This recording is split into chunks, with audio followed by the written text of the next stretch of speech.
Network. Bung Rocky, Presiden Prabowo seperti dikatakan Ketua Harian Partai Gerindra, Sufmi Dasko Ahmad itu akan mengevaluasi proyek strategis nasional atau PSN yang kurang bermanfaat untuk rakyat.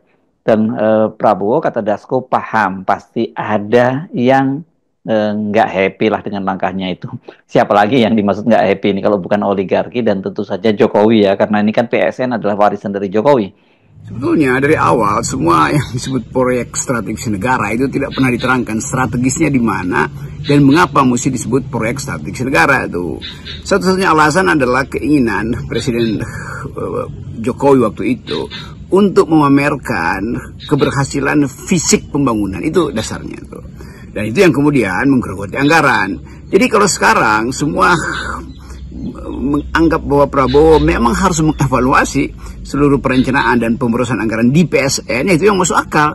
Apalagi karena keadaan ekonomi yang memburuk. Dulu kritiknya adalah silahkan bikin proyek strategis negara, tetapi hitung waktu yang tepat, berapa kapasitas yang diperlukan untuk mengaktifkan ekonomi supaya proyek itu selesai. Jadi sebetulnya PSN itu adalah rolling plan, dilakukan berdasarkan kapasitas per tahun bahkan. Tetapi karena Pak Jokowi berupaya untuk mempush itu sehingga ada percepatan, lalu ada krisis, lalu ada ketidakmampuan pembiayaan, lalu dicari akal supaya dia terlihat masih akan berlangsung, ya dibagi-bagilah itu, dikasih ke oligarki, kiri kanan, dan buybacknya atau tempat money laundering akhirnya tuh, tempat pameran kekayaan. Jadi semua hal yang kita anggap sebagai strategis itu strategis bagi elite, bukan bagi rakyat. Nah ini klaim bahwa itu proyek strategis negara akhirnya jadi berantakan tuh, terutama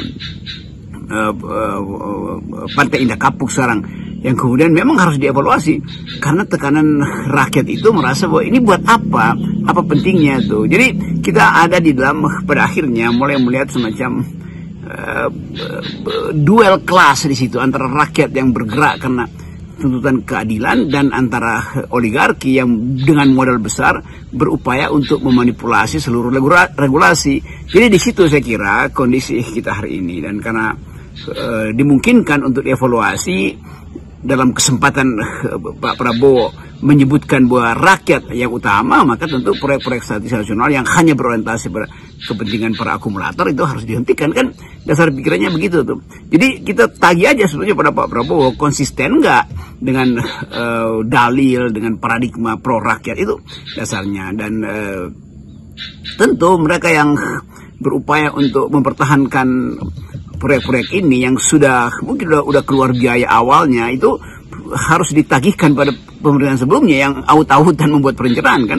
Jadi Pantai Indah Kapuk misalnya, sangat mungkin udah ada investasi masuk di situ, sangat mungkin udah ada AMDAL masuk di situ, tetapi pada waktu itu direncanakan tidak mengikutkan AMDAL yang adalah hak rakyat untuk menentukan mau dijual apa enggak tanahnya, kan.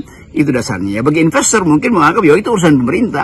Jadi sebetulnya dari awal ini adalah urusan pemerintah tuh, pemerintah yang tidak punya perencanaan yang matang, akhirnya memberatkan kehidupan kebersamaan kehidupan kita hari ini, karena mulai terjadi konflik etnis, isu rasisme udah muncul di situ tuh. Itu saya kira hal yang akan dievaluasi oleh Pak Prabowo dengan sangat hati-hati di minggu-minggu ini.